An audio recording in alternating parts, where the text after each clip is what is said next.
मोटापे से मरेंगे ना तब पटेल पहलवान याद आएगा आपको। नहीं पर पहलवान जी 20,000 रुपए तो बहुत ज्यादा हैं। नहीं, मुझे नहीं लगता ऐसा। थोड़े तो कम कर दो। अरे यार अब वेट भी कम करे, पैसे भी कम करे।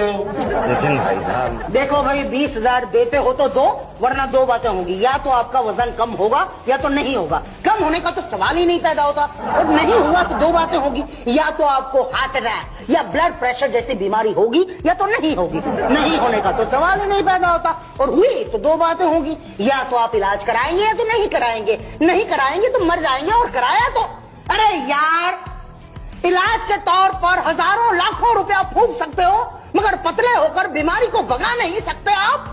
चलो चलो भागो यहाँ से, भागो। नहीं, मैं जिम ज्वाइन करने को तैयार।